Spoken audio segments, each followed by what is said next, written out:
ঠাকুরের তন্ত্র সাধন। একাদশ অধ্যায়। সাধন প্রসূত দিব্যদৃষ্টি ব্রাহ্মণীকে ঠাকুরের অবস্থা যথাযথ রূপে বুঝিয়াছিল। কেবলমাত্র তর্কযুক্তি সহায়ে ব্রাহ্মণী ঠাকুরের সম্বন্ধে পূর্বোক্ত সিদ্ধান্ত স্থির করেন নাই। পাঠকের স্মরণ থাকিবে, ঠাকুরের সহিত প্রথম সাক্ষাৎকালে তিনি বলিয়াছিলেন, শ্রীরামকৃষ্ণদেব প্রমুখ তিন ব্যক্তির সহিত দেখা করিয়া তাহাদিগের আধ্যাত্মিক জীবন বিকাশে তাহাকে সহায়তা করিতে হইবে। ঠাকুরকে দর্শন করিবার বহু পূর্বে তিনি ঐরূপ প্রত্যাদেশ লাভ করিয়াছিলেন। সুতরাং বুঝিতে পারা যায়, সাধন প্রসূত দিব্যদৃষ্টি তাহাকে দক্ষিণেশ্বরে আনয়নপূর্বক স্বল্প পরিচয় ঠাকুরকে ঐরূপে বুঝিতে সহায়তা করিয়াছিল।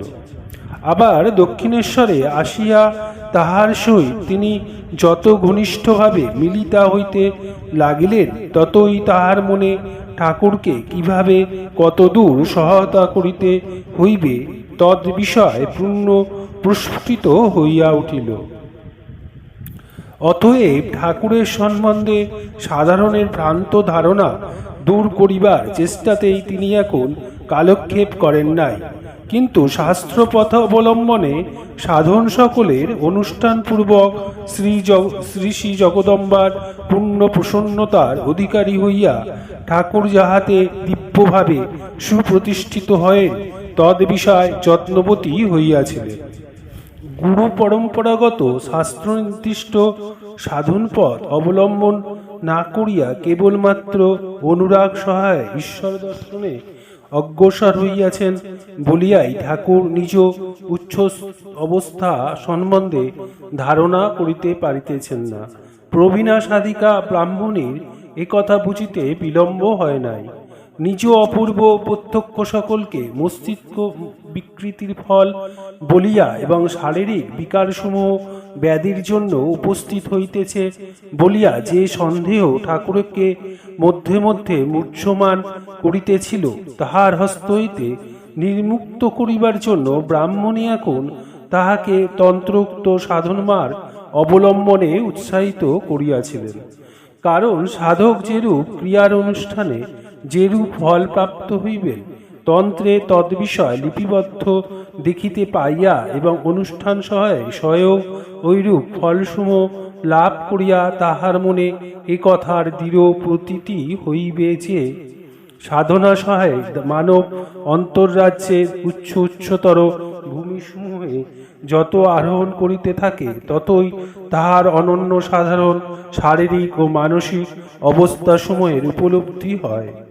ফলে ইহা দাঁড়াইবে যে, ঠাকুরের জীবনে ভবিষ্যতে যেরূপ অসাধারণ প্রত্যক্ষ সকল উপস্থিত হোক না কেন, কিছুমাত্র বিচলিত না হইয়া তিনি ওই সকলকে সত্য ও অবসম্ভাব্যী জানিয়া নিশ্চিন্ত মনে গন্তব্য পথে অগ্রসর হইতে পারিবেন। ব্রাহ্মণী জানিতেন, শাস্ত্র ওই জন্য সাধককে গুরুবাক্য ও শাস্ত্রবাক্যের সহিত নিজ জীবনের অনুভব সকলকে মিলিয়া অনুরূপ হইল কিনা দেখিতে বলিয়াছেন। প্রশ্ন উঠিতে পারে, ঠাকুরকে অবতার পুরুষ বলিয়া বুঝিয়া ব্রাহ্মণী কোন যুক্তি বলে আবার তাহাকে সাধন করাইতে উদ্ধত হইলেন? ঐশ মহিমা সম্পন্ন অবতার পুরুষকে সর্বত্রভাবে পূর্ণ বলিয়া স্বীকার করিতে হয়। সুতরাং তাহার সম্বন্ধে সাধনাদি চেষ্টার অনাবশ্যকতা সর্বদা প্রতীয়মান হইয়া থাকে। উত্তরেই বলা যাইতে পারে, ঠাকুরের সম্বন্ধে ওই প্রকার মহিমা বা ঐশ্বর্য জ্ঞান ব্রাহ্মণীর মনে সর্বদা সমুদিত থাকিলে তাহার মানসিক ভাব বোধ হয় ঐরূপ হইত, কিন্তু তাহা হয় নাই। আমরা বলিয়াছি, প্রথম দর্শন হইতে ব্রাহ্মণী অপত্য নির্বিশেষে ঠাকুরকে ভালোবসিয়াছিলেন এবং ঐশ্বর্য জ্ঞান ভুলিয়া প্রিয়তমের কল্যাণ চেষ্টায় নিযুক্ত করাইতে ভালোবাসার ন্যায় দ্বিতীয় পদার্থ সংসারে নাই। অতএব বোঝা যায়, অকৃত্রিম ভালোবাসার প্রেরণাতেই তিনি ঠাকুরকে সাধনায় প্রবৃত্ত করাইয়াছিলেন। দেব মানব অবতার পুরুষ সকলের জীবন আলোচনায় আমরা সর্বত্র ঐরূপ দেখিতে পাই তাহাদিগের সহিত ঘনিষ্ঠভাবে সম্বন্ধ ব্যক্তি সকল তাহাদিগের অলৌকিক ঐশ্বর্য জ্ঞানে সময় সময় স্তম্ভিত হইলেও পরক্ষণে উহা ভুলিয়া যাইতেছেন এবং প্রেমে মুগ্ধ হইয়া তাহাদিগকে অন্য সাধারণের ন্যায় অপূর্ণ জ্ঞানে তাহাদের কল্যাণ চেষ্টায় নিযুক্ত হইতেছেন।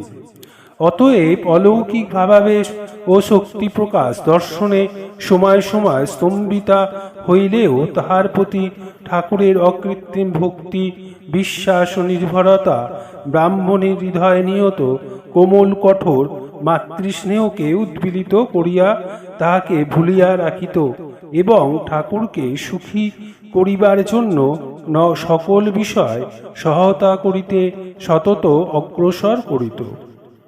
ঠাকুরকে ব্রাহ্মণী সর্ব তপস্যার ফল প্রদানের জন্য ব্যস্ততা। যোগ্য ব্যক্তিকে শিক্ষাদানের সুযোগ উপস্থিত হইলে গুরুর হৃদয়ে পরম পরিতৃপ্তি ও আত্মপ্রসাদ শত উদিত হয়। সুতরাং ঠাকুরের ন্যায় উত্তমাধিকারীকে শিক্ষাদানের অবসর পাইয়া ব্রাহ্মণী হৃদয় আনন্দে পূর্ণ হইয়াছিল। তাহার উপর ঠাকুরের প্রতি তাহার অকৃত্রিম বাৎসল্য ভাব। অতএব এক্ষেত্রে ব্রাহ্মণী তাহার আজীবন সাহায্যায় ও তপস্যার ফল স্বল্পকালের মধ্যে তাহাকে অনুভব করাইবার জন্য সচেষ্ট হইবেন, ইহা বিচিত্র নয়। জগদম্বার অনুজ্ঞালাভে ঠাকুরের তন্ত্র সাধনের অনুষ্ঠান তাহার সাধন গ্রহের পরিমাণ।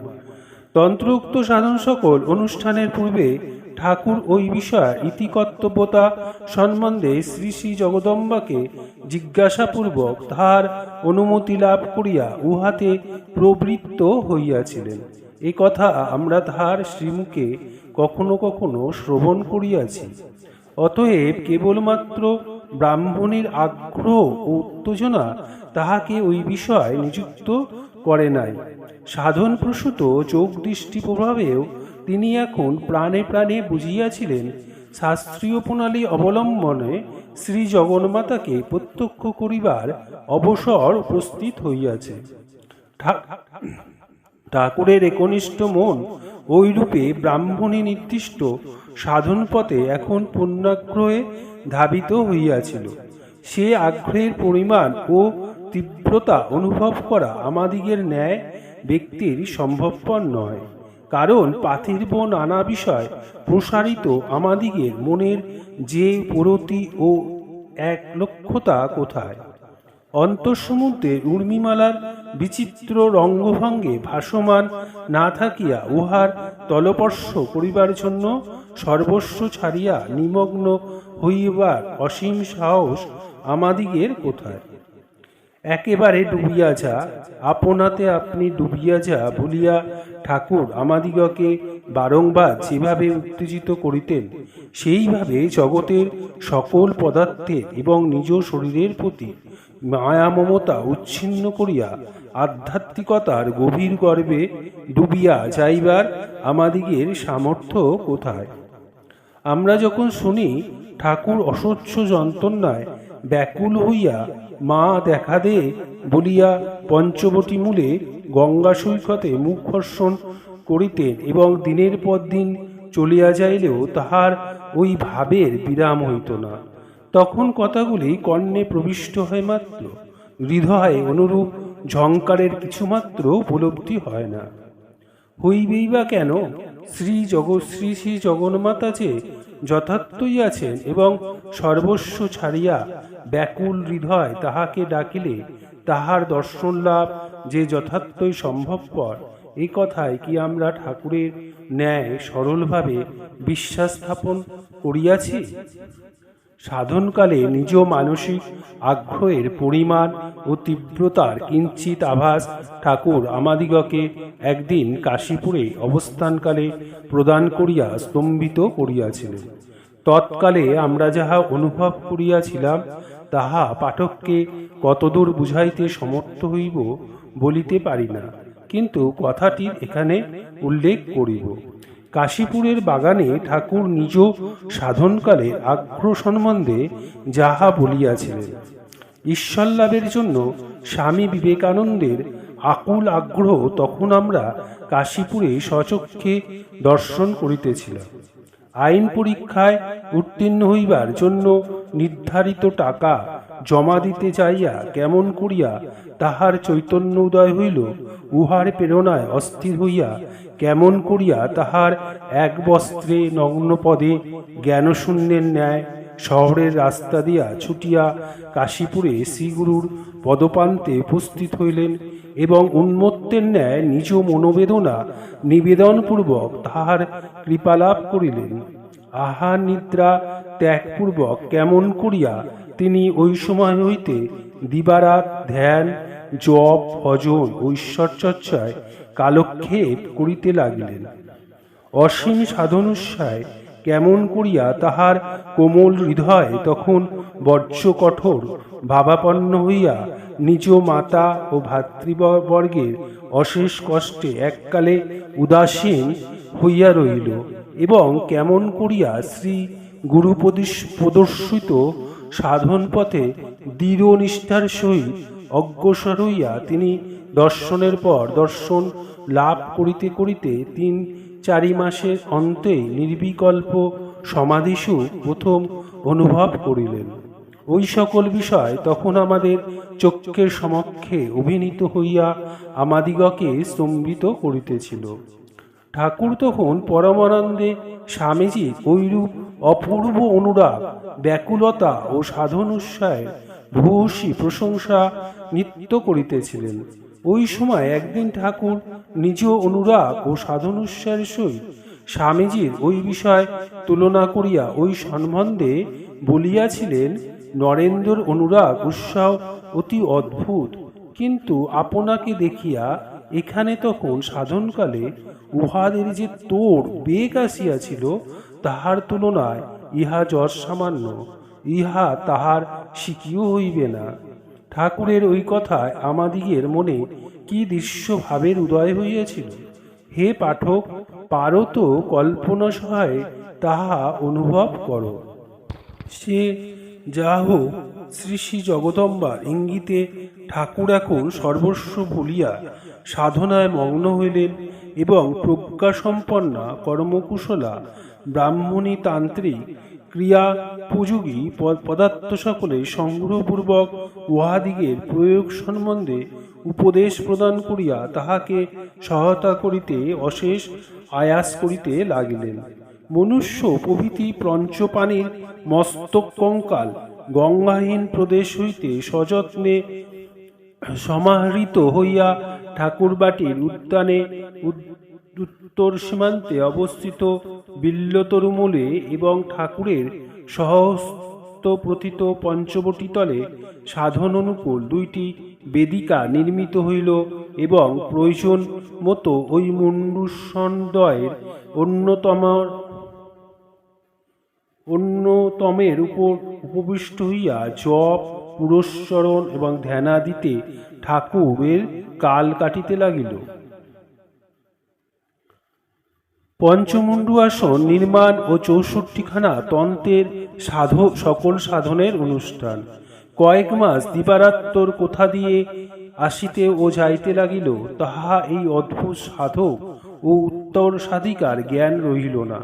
ঠাকুর বলিতেন, ব্রাহ্মণী দিবাভাগে দূরে নানান স্থানে পরিভ্রমণ পূর্বক তন্ত্র নির্দিষ্ট দুষ্প্রাপ্য পদার্থ সকল সংগ্রহ করিত।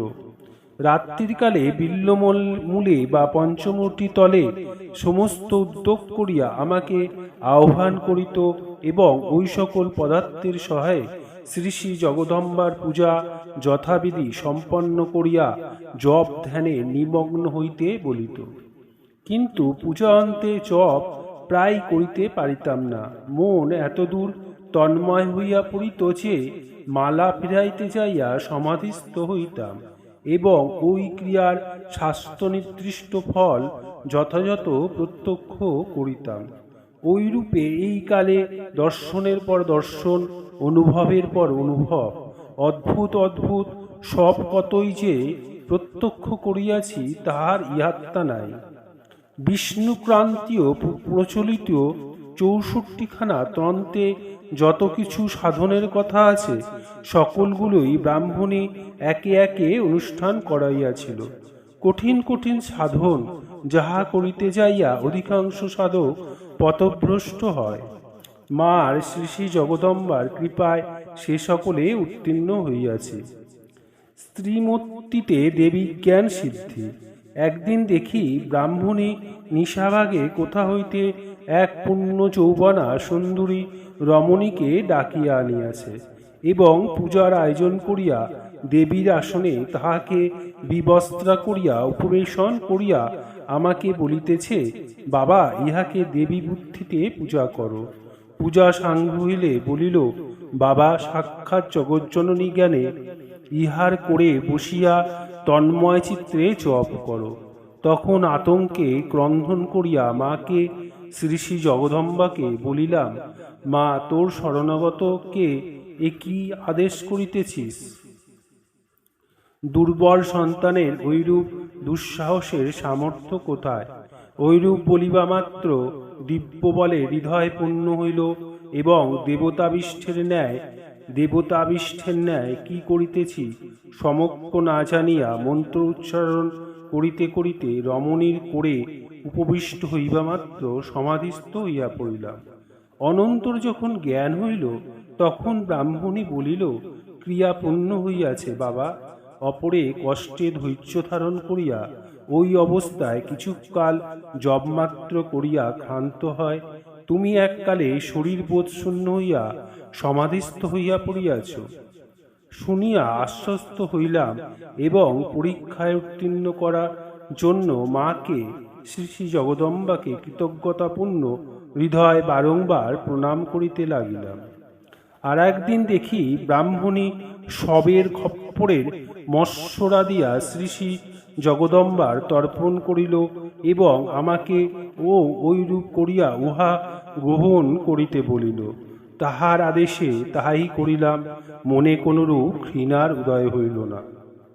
ঘৃণা ত্যাগ। কিন্তু যেদিন সে ব্রাহ্মণী বলিত মহামাংস খণ্ড আনিয়া তর্পণান্তে উহা জিহ্বা দ্বারা স্পর্শ করিতে বলিল, সেদিন ঘৃণায় বিচলিত হইয়া বলিয়া উঠিলাম, তা কি কখন করা যায়? শুনিয়া সে বলিল, সে কি বাবা, এই দেখো আমি করিতেছি।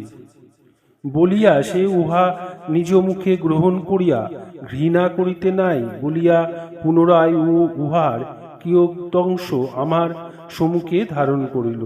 তাহাকে ঐরূপ করিতে দেখিয়া শ্রী শ্রী জগদম্বার প্রচণ্ড চণ্ডিকা মূর্তির উদ্দীপনা হইয়া গেল এবং মা মা বলিতে বলিতে ভাবাবিষ্ট হইয়া পড়িলাম।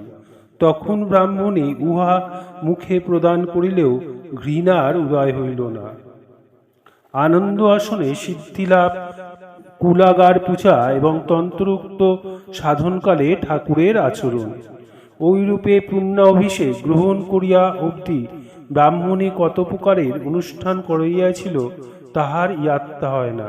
সকল কথা সকল সময় এখন স্মরণে আসে না। তবে মনে আছে যেদিন সুররত ক্রিয়াসক্ত নরনারীর সম্ভোগানন্দ দর্শনপূর্বক শিবশক্তি লীলা বিলাসজ্ঞানে মুগ্ধ সমাধিস্থ হইয়া পড়িয়াছিলাম, সেই দিন বাহ্য চৈতন্য লাভের পর ব্রাহ্মণী বলিয়াছিল, বাবা, তুমি আনন্দ আসনে সিদ্ধ হইয়া দিব্যভাবে প্রতিষ্ঠিত হইলে। উহাই এই মতের বীরভাবের শেষ সাধন। উহার কিছুকাল পরে একজন ভৈরবীকে 5 শিখা দক্ষিণাদানে প্রসন্ন করিয়া তাহার সহায় কালীঘরের নাট মন্দিরে দিবাভাগে সর্বজন সমক্ষে কুলাগার পূজার যথাবিধি অনুষ্ঠান করিয়া বীরভাবের সাধন সম্পূর্ণ করিয়াছিলাম। দীর্ঘকালব্যাপী তন্ত্রোক্ত সাধনের সময় আমার রমণীমাত্রে মাতৃভাব যেমন অক্ষুণ্ণ ছিল, তদ্রূপ বিন্দুমাত্র কারণ গ্রহণ করিতে পারি নাই। কারণের নাম বা গন্ধমাত্রই জগৎ কারণের উপলব্ধিতে আত্মহারা হইতাম এবং যোনি শব্দ শ্রবণমাত্রই জগজ্জনী উদ্দীপনায় সমাধিস্থ হইয়া পড়িতাম। শ্রী শ্রী গণপতির রমণীমাত্রে মাতৃজ্ঞান সম্বন্ধে ঠাকুরের গল্প। দক্ষিণেশ্বরে অবস্থানকালে ঠাকুর একদিন তাহার রমণীমাত্রে মাতৃভাবের উল্লেখ করিয়া একটি পৌরাণিক কাহিনী বলিয়াছিলেন। সিদ্ধ জ্ঞানীগণের অধিনায়ক শ্রী শ্রী গণপতি দেবের হৃদয় ঐরূপ মাতৃজ্ঞান কিরূপে দৃঢ় প্রতিষ্ঠিত হইয়াছিল, গল্পটি তাহারই বিবরণ। মহাশ্রাবী গজতন্ড স্পালিত বদন লম্বধর দেবতাটির ওপর ইতিপূর্বে আমাদের ভক্তি শ্রদ্ধার বড় একটা আতিশয্য ছিল না, কিন্তু ঠাকুরের শ্রীমুখ হইতে উহা শুনিয়া পর্যন্ত ধারণা হইয়াছে শ্রী শ্রী গণপতি বাস্তবিকই সকল দেবতার অগ্রে পূজা পাইবার যোগ্য।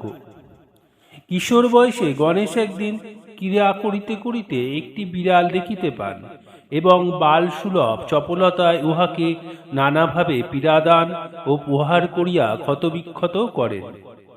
বিড়াল কোনরূপে প্রাণ বাঁচিয়া পলায়ন করিলে গণেশ শান্ত হইয়া নিজ জননী শ্রী শ্রী পার্বতী দেবীর নিকট আগমন করিয়া দেখিলেন দেবীর শ্রী অঙ্গের নানা স্থানে প্রহার চিহ্ন দেখা যাইতেছে। বালক মাতার ঐরূপ অবস্থা দেখিয়া নিতান্ত ব্যথিত হইয়া উহার কারণ জিজ্ঞাসা করিলে দেবী বিমর্ষভাবে উত্তর করিলেন, তুমি আমার ঐরূপ দুরবস্থার কারণ। মাতৃভক্ত গণেশ ওই কথা বিস্মিত ও অধিকতর দুঃখিত হইয়া সজল নয়নে বলিলেন, সে কি কথা মা, আমি তোমাকে কখন প্রহার করিলাম? অথবা এমন কোনো দুষ্কর্ম করিয়াছি বলিয়াও তো স্মরণ হইতেছে না, যাহাতে তোমার অবোধ বালকের জন্য অপরের হস্তে তোমাকে ঐরূপ অপমান সহ্য করিতে হইবে। জগন্ময়ী শ্রী শ্রীদেবী তখন বালককে বলিলেন, ভাবিয়া দেখো দেখি কোন জীবকে আজ তুমি প্রহার করিয়াছ কিনা? গণেশ বলিলেন, তাহা করিয়াছি, অল্পক্ষণ হইল একটা বিড়ালকে মারিয়াছি। যাহার বিড়াল সেই মাতাকে ঐরূপে প্রহার করিয়াছে ভাবিয়া গণেশ তখন রোদন করিতে লাগিলেন।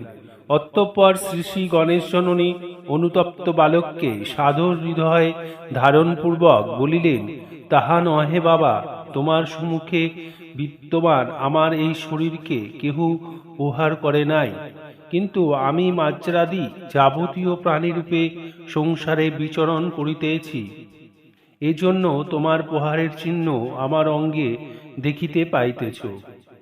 তুমি না জানিয়া ঐরূপ করিয়াছ, সেজন্য দুঃখ করিও না, কিন্তু অদ্যাবধি একথা স্মরণ রাখিও, স্ত্রীমূর্তি বিশিষ্ট জীব সকল আমার অংশে উদ্ভূত হইয়াছে এবং পুংমূর্তিধারী জীবসমূহ তোমার পিতার অংশে জন্মগ্রহণ করিয়াছে।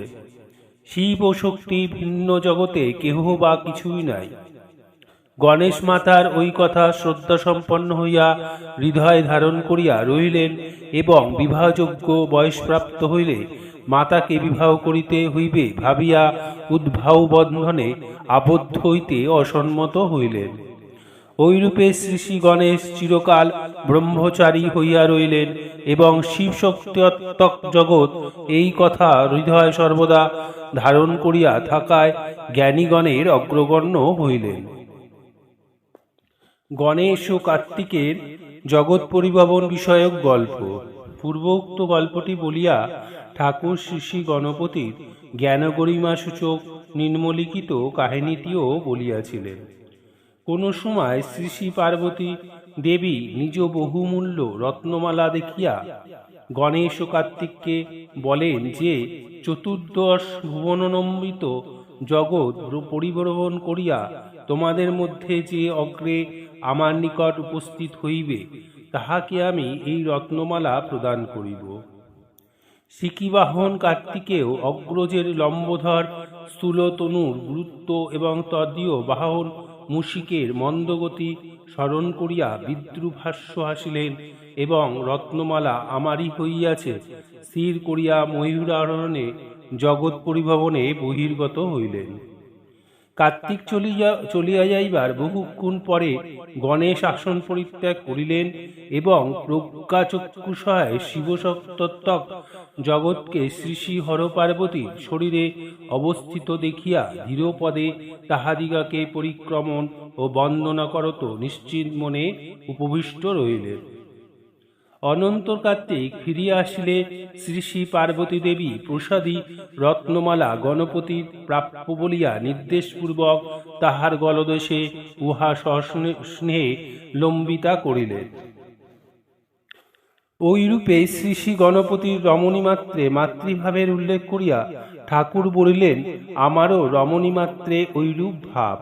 সেই জন্য বিবাহিত স্ত্রীর ভিতরে শ্রী শ্রী জগদম্বার মাতৃমূর্তির সাক্ষাৎ দর্শন পাইয়া পূজা ও পাদবন্দনা করিয়াছিলাম।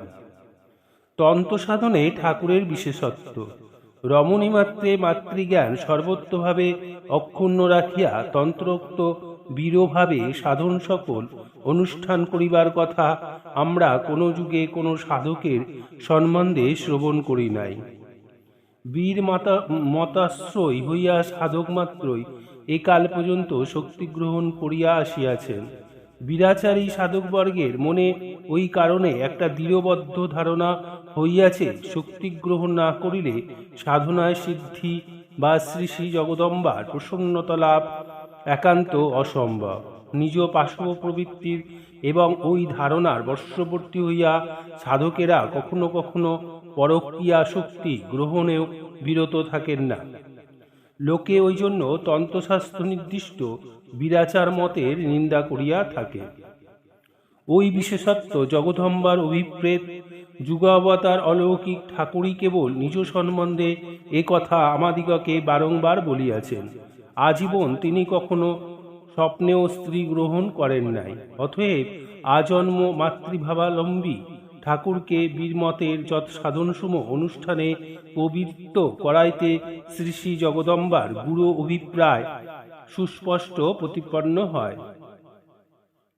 ঠাকুর বলিতেন, সাধন সকলের কোনটিতে সাফল্য লাভ করিতে তাহার 3 দিনের অধিক সময় লাগে নাই। সাধন বিশেষ গ্রহণ করিয়া ফল প্রত্যক্ষ করিবার জন্য ব্যাকুল হৃদয় শ্রী শ্রী জগদম্বাকে ধরিয়া বসিলে 3 দিবসে উহাতে সিদ্ধ কাম হইতাম। শক্তি গ্রহণ না করিয়া বীরাচারে সাধনকালে তাহার ঐরূপে স্বল্পকালে সাফল্য লাভ করাতে একথা স্পষ্ট প্রতিপন্ন হয় যে পঞ্চমকার বা স্ত্রীঘোর ওই সকল অনুষ্ঠানের অবশ্য কর্তব্য অঙ্গ নহে।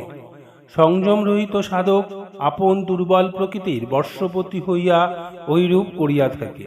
সাধক ঐরূপ করিয়া বসিলেও যে তন্ত্র তাহাকে অভয়দান করিয়াছেন এবং পুণ্য অভ্যাসের ফলে কালে সে দিব্যভাবে প্রতিষ্ঠিত হইবে এ কথার উপদেশ করিয়াছেন। ইহাতে ওই শাস্ত্রের পরম কারণটি উপলব্ধ হয়। তন্ত্রমুক্ত অনুষ্ঠান সকলের উদ্দেশ্য।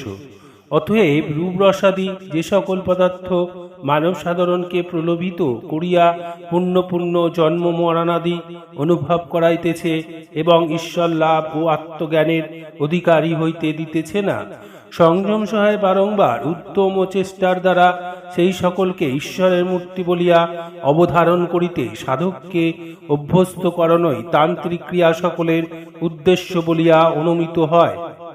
সাধকের সংযম ও সর্বভূতে ঈশ্বর ধারণার তারতম্য বিচার করিয়া তন্ত্র পশু বীর ও দিব্যভাবের অবতারণা করিয়াছেন এবং তাহাকে প্রথম দ্বিতীয় বা তৃতীয় ভাবে ঈশ্বর উপাসনায় অগ্রসর হইতে উপদেশ করিয়াছেন। কিন্তু কঠোর সংযমকে ভিত্তিস্বরূপে অবলম্বনপূর্বক তন্ত্রোক্ত সাধন সময় প্রবৃত্ত হইলে ফল প্রত্যক্ষ হইবে, নতুবা নয়।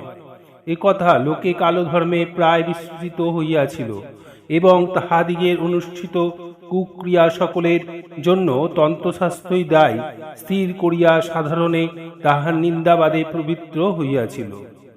অতএব রমণী মাত্রে মাতৃভাবে পূর্ণ হৃদয় ঠাকুরের এই সকল অনুষ্ঠানের সাফল্য দেখিয়া যথার্থ সাধককুল কোন লক্ষ্যে চলিতে হইবে তাহার নির্দেশ লাভপূর্বক যেমন উপকৃত হইয়াছে, তন্ত্রশাস্ত্রের প্রামাণ্য তেমনি সুপ্রতিষ্ঠিত হইয়া ওই শাস্ত্র মহিমানত হইয়াছে। ঠাকুরের তন্ত্র সাধনের অন্য কারণ। ঠাকুর এই সময় তন্ত্রোক্ত রহস্য সাধন সমূহের অনুষ্ঠান কিঞ্চিদ্ধিক 2 বৎসরকাল একাধিক্রমে করিলেও উহাদিগের আদ্যপান্ত বিবরণ আমাদিগের কাহাকে কখনো বলিয়াছেন বলিয়া বোধ হয় না। তবে সাধন পথে উৎসাহিত করিবার জন্য ওই সকল কথার অল্প বিস্তর আমাদিগের অনেককে সময় সময় বলিয়াছেন, অথবা ব্যক্তিগত প্রয়োজন বুঝিয়া বিরল কাহাকেও কোনো কোনো ক্রিয়ায় অনুষ্ঠান করাইয়াছেন। তন্ত্রোক্ত ক্রিয়া সকলের অনুষ্ঠানপূর্বক অসাধারণ অনুভবসমূহ স্বয়ং প্রত্যক্ষ না করিলে উত্তরকালে সমীপাগত নানা বিভিন্ন প্রকৃতি বিশিষ্ট ভক্তগণের মানসিক অবস্থা ধরিয়া সাধন পথে সহজে অগ্রসর করিয়া দিতে পারিবেন না বলিয়া সে যে শ্রী শ্রী জগন্মাতা ঠাকুরকে এই সময় এ পথের সহিত সমক্ষ পরিচিত করাইয়াছিলেন, এ কথা বুঝিতে পারা যায়। শরণাগত ভক্তদিগকে কিভাবে কত রূপে তিনি সাধন পথে অগ্রসর করাইয়া দিতেন তদ বিষয়ে কিঞ্চিত আভাস আমরা অন্যত্র প্রদান করিয়াছি। তৎপাঠে আমাদের পূর্বোক্ত বাক্যের যুক্তিযুক্ততা বুঝিতে পাঠকের বিলম্ব হইবে না, অতএব এখানে তার পুনরুল্লেখ নিষ্প্রয়োজন। তন্ত্র সাধনকালে ঠাকুরের দর্শন ও অনুভব সমূহ। সাধন ক্রিয়া সকল পূর্বোক্তভাবে বলা ভিন্ন ঠাকুর তাহার তন্ত্রোক্ত সাধনকালে অনেকগুলি দর্শন ও অনুভবের কথা আমাদিগের নিকট মধ্যে মধ্যে উল্লেখ করিতেন। আমরা এখন উহাদিগের কয়েকটি পাঠককে বলিব। শিবানীর উচ্ছিষ্ট গ্রহণ। তিনি বলিতেন, তন্ত্রোক্ত সাধনের সময় তাহার পূর্ব স্বভাবের আমূল পরিবর্তন সাধিত হইয়াছিল। শ্রী শ্রী জগদম্বা সময় সময় শিবারূপ পরিগ্রহ করিয়া থাকেন শুনিয়া এবং কুকুরকে ভৈরবের বাহন জানিয়া তিনি ওই কালে তাহাদের উচ্ছিষ্ট খাদ্যকে পবিত্র বোধে গ্রহণ করিতেন, মনে কোনরূপ দ্বিধা হইত না। শ্রী শ্রী জগদম্বার পাদপদ্মে দেহ মন প্রাণ আহুতি প্রদান করিয়া তিনি ওই কালে আপনাকে অন্তরে বাহিরে জ্ঞান অগ্নি পরিব্যাপ্ত দেখিয়াছিলেন। কুণ্ডলিনী জাগরণ দর্শন। কুণ্ডলিনী জাগরিত হইয়া মস্তকে উঠিবার কালে মূলাধারাদি সহস্রার পর্যন্ত পদ্ম সকল ঊর্ধ্বমুখ ও পূর্ণ প্রস্ফুটিত হইতেছে এবং উহাদিগের একের পর অন্য যেমনই প্রস্ফুটিত হইতেছে অমনি অপূর্ব অনুভবসমূহ অন্তরে উদিত হইতেছে। এ বিষয় ঠাকুর এই সময় প্রত্যক্ষ করিয়াছিলেন। দেখিয়াছিলেন এক জ্যোতির্ময় দিব্য পুরুষমূর্তি সুষমার মধ্য দিয়া ওই সকল পদ্মের নিকট উপস্থিত হইয়া জিহ্বা দ্বারা স্পর্শ করিয়া উহাদিগকে প্রস্ফুটিত করাইয়া দিতেছেন। ব্রহ্মজনী দর্শন। স্বামী বিবেকানন্দের এককালে ধ্যান করিতে বসিলেই সুমুখে সুবৃহৎ বিচিত্র জ্যোতির্ময় একটি ত্রিকোণ শতসমুদিত হইত এবং ওই ত্রিকোণকে জীবন্ত বলিয়া তাহার বোধ হইত। একদিন দক্ষিণেশ্বরে আসিয়া ঠাকুরকে এ বিষয় বলায় তিনি বলিয়াছিলেন, বেশ বেশ, তোর ব্রহ্মজনী নিদর্শন হইয়াছে। বিল্লমূলে সাধনকালে আমিও ঐরূপ দেখিতাম এবং উহা প্রতি মুহূর্তে অসংখ্য ব্রহ্মাণ্ড প্রসব করিতেছে দেখিতে পাইতাম। অনাহত ধ্বনি শ্রবণ। ব্রহ্মাণ্ড অন্তর্গত পৃথক পৃথক যাবতীয় ধ্বনি একত্রীভূত হইয়া এক বিরাট প্রণবধ্বনি প্রতি মুহূর্তে জগতের সর্বত্র শতোদিত হইতেছে। এ বিষয় ঠাকুর এই কালে প্রত্যক্ষ করিয়াছিলেন। আমাদিগের কেউ কেউ বলেন, এই কালে তিনি পশু পক্ষী প্রভৃতি মনুষ্যত্বর জন্তুদিগের ধ্বনি সকল যথার্থ অর্থ বোধ করিতে পারিতেন। একথা তাহারা ঠাকুরের শ্রীমুখে শুনিয়াছেন। স্ত্রীজনীর মধ্যে তিনি এই কালে শ্রী শ্রী জগদম্বাকে সাক্ষাৎ অধিষ্ঠাতা দেখিয়াছিলেন। এই কালের শেষে ঠাকুর আপনাকে অনিমাদি সিদ্ধি বা বিভূতির আবির্ভাব অনুভব করিয়াছিলেন এবং নিজ ভাগিনেও হৃদয়ের পরামর্শে ওই সকল প্রয়োগ করিবার ইতিকর্তব্যতা সম্বন্ধে শ্রী শ্রী জগদম্বার নিকট একদিন জানিতে চাইয়া দেখিয়াছিলেন উহারা বেশ্যাবিষ্ঠার তুল্য হেয় ও সর্বত্রভাবে পরিত্যাজ্য। তিনি বলিতেন ঐরূপ দর্শন করা পর্যন্ত সিদ্ধায়ের নামে তার ঘৃণার উদয় হয়। অষ্টসিদ্ধি সম্বন্ধে স্বামী বিবেকানন্দের সহিত ঠাকুরের কথা। ঠাকুরের অনিমাদি সিদ্ধিকালের অনুভব প্রসঙ্গে একটি কথা আমাদের মনে উদিত হইতেছে। স্বামী বিবেকানন্দকে তিনি পঞ্চবটীতলে নির্জনে একদিন আহ্বান করিয়া বলিয়াছিলেন, দেখো আমাতে প্রসিদ্ধ অষ্টসিদ্ধি উপস্থিত রহিয়াছে, কিন্তু আমি ওই সকলের কখনো প্রয়োগ করিব না, এ কথা বহু পূর্ব হইতে নিশ্চয় করিয়াছি। উহাদিগের প্রয়োগ করিবার আমার কোনরূপ আবশ্যকতাও দেখি না। তোকে ধর্মপ্রচারাদি অনেক কার্য করিতে হইবে, তোকেই ওই সকল দান করিব স্থির করিয়াছি, গ্রহণ কর। স্বামীজি তদুত্তরে জিজ্ঞাসা করেন, মহাশয়, ওই সকল আমাকে ঈশ্বর লাভে কোনরূপ সহায়তা করিবে কি? পরে ঠাকুরের উত্তরে যখন বুঝিলেন উহারা ধর্মপ্রচারাদি কার্যে কিছু দূর পর্যন্ত সহায়তা করিতে পারিলেও ঈশ্বর লাভে কোনরূপ সহায়তা করিবে না, তখন তিনি ওই সকল গ্রহণে অসম্মত হইলেন। স্বামীজি বলিতেন তাহার ওই আচরণে ঠাকুর তাহার উপর অধিকতর প্রসন্ন হইয়াছিলেন। মোহিনী মায়া দর্শন। শ্রী শ্রী জগন্মাতার মোহিনী মায়ার দর্শন করিবার ইচ্ছা মনে সমুদিত হওয়ায় ঠাকুর এই কালে দর্শন করিয়াছিলেন। এক অপূর্ব সুন্দরী স্ত্রীমূর্তি গঙ্গাগর্ভ হইতে উত্থিত হইয়া ধীর পদবিক্ষেপে পঞ্চবটীতে আগমন করিলেন। ক্রমে দেখিলেন ওই রমণী পূর্ণগর্ভা, পরে দেখিলেন ওই রমণী তাহার সম্মুখেই সুন্দর কুমার প্রসব করিয়া তাহাকে কত স্নেহে স্তন্যদান করিতেছেন। পরেক্ষণেই দেখিলেন রমণী কঠোর ও করলাবদনা হইয়া ওই শিশুকে গ্রাস করিয়া পুনরায় গঙ্গাগর্ভে প্রবিষ্টা হইলেন। ষোড়শীমূর্তির সৌন্দর্য। পূর্বোক্ত দর্শন সকল ভিন্ন। ঠাকুর এই কালে দশভুজা হইতে দ্বিভুজা পর্যন্ত কত যে দেবীমূর্তি প্রত্যক্ষ করিয়াছিলেন তাহার ইয়াত্তা হয় না। উহাদিগের মধ্যে কোনটি তাহাকে নানাভাবে উপদেশ প্রদান করিয়াছিলেন।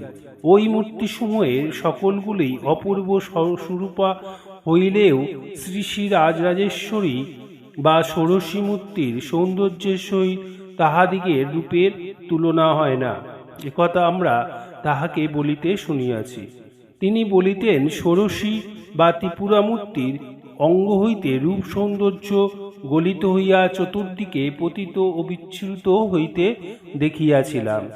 এতদ্ভিন্ন ভৈরবাদী নানা দেবমূর্তি সকলের দর্শনও ঠাকুর এই সময় পাইয়াছিলেন। তন্ত্র সাধনে সিদ্ধিলাভে ঠাকুরের দেহবোধ রহিত বালক ভাব প্রাপ্তি। তন্ত্রোক্ত সাধনকাল হইতে ঠাকুরের সুষমাদার পূর্ণভাবে উন্মোচিত হইয়া তাহার বালকবৎ অবস্থায় সুপ্রতিষ্ঠিত হইবার কথা আমরা তাহার শ্রীমুখে শুনিয়াছি। এই কালে শেষ ভাগ হইতে তিনি পরিহিত বস্ত্র ও যজ্ঞসূত্রাদি চেষ্টা করিলেও অঙ্গে ধারণ করিয়া রাখিতে পারিতেন না। ওই সকল কখন যে কোথায় পড়িয়া যাইত তাহা জানিতে পারিতেন না। শ্রী শ্রী জগদম্বার শ্রীপাদপদ্মে মন সতত নিবিষ্ট থাকা বশত তাহার শরীরবোধ না থাকায় যে উহার হেতু তাহার বলিতে হইবে না। নতুবা স্বেচ্ছাপূর্বক তিনি যে কখন ঐরূপ করেন নাই বা অন্যত্র দিষ্ট পরমহংসদিগের ন্যায় উলঙ্গ থাকিতে অভ্যাস করেন নাই, একথা আমরা তাহার শ্রীমুখে অনেকবার শ্রবণ করিয়াছি। ঠাকুর বলিতেন ওই সকল সাধন শেষে তাহার সকল পদার্থে অদ্বৈত বুদ্ধি এত অধিক বৃদ্ধিপ্রাপ্ত হইয়াছিল যে বাল্যাবধি তিনি যাহাকে হেয় নগণ্য বস্তু বলিয়া পরিগণনা করিতেন তাহাকেও মহাপবিত্র বস্তু সকলের সহিত তুল্য দেখিতেন। বলিতেন তুলসী ও সজিনা গাছের পাতপত্র সমভাবে পবিত্র বোধ হইত। এই কাল হইতে আরম্ভ হইয়া কয়েক বৎসর পর্যন্ত ঠাকুরের অঙ্গকান্তি এত অধিক হইয়াছিল যে তিনি সর্বদা সর্বত্র লোকনয়নের আকর্ষণের কেন্দ্র বিষয় হইয়াছিলেন। তাহার নিরভিমান চিত্তে উহাতে এত বিরক্তির উদয় হইত যে তিনি উক্ত দিব্যকান্তি পরিহারের জন্য শ্রী শ্রী জগদম্বার নিকট অনেক সময় প্রার্থনা করিয়া বলিতেন, মা, আমার এ বাহ্যরূপে কিছুমাত্র প্রয়োজন নাই, উহা লইয়া তুই আমাকে আন্তরিক আধ্যাত্মিক রূপ প্রদান কর। তাহার ওই রূপ প্রার্থনাকালে পূর্ণ হইয়াছিল। এ কথা আমরা পাঠককে অন্যত্র বলিয়াছি। ভৈরবী ব্রাহ্মণী শ্রী শ্রী যোগমায়ার অংশ ছিলেন। তন্ত্রোক্ত সাধনে ব্রাহ্মণী যেমন ঠাকুরকে সহায়তা করিয়াছিলেন, ঠাকুরও তদ্রূপ ব্রাহ্মণীর আধ্যাত্মিক জীবন পূর্ণ করিতে উত্তরকালে বিশেষ সহায়তা করিয়াছিলেন। তিনি ঐরূপ না করিলে ব্রাহ্মণী যে দিব্যভাবে প্রতিষ্ঠাতা হইতে পারিতেন না, এই কথার আভাস আমরা পাঠককে অন্যত্র দিয়াছি। ব্রাহ্মণীর নাম যোগেশ্বরী ছিল এবং ঠাকুর তাহাকে শ্রী শ্রী যোগমায়ার বংশ সম্ভূতা বলিয়া নির্দেশ করিতেন। তন্ত্র সাধন প্রভাবে দিব্য শক্তি লাভ করিয়া ঠাকুরের অন্য এক বিষয়ের উপলব্ধি হইয়াছিল। শ্রী শ্রী জগদম্বার প্রসাদে তিনি জানিতে পারিয়াছিলেন, উত্তরকালে বহু ব্যক্তি তাহার নিকটে ধর্মলাভের জন্য উপস্থিত হইয়া কৃতার্থ হইবে। পরম অনুগত শ্রীযুক্ত মথুর ও হৃদয় প্রভৃতিকে তিনি ওই উপলব্ধির কথা বলিয়াছিলেন। মথুর তাহাতে বলিয়াছিলেন, বেশ তো বাবা, সকলে মিলিয়া তোমাকে লইয়া আনন্দ করিব। এখানেই দশম অধ্যায় সমাপ্ত হইল। পরে দ্বাদশ অধ্যায় থাকবে জটাধারী ও বাৎসল্য ভাবের সাধন।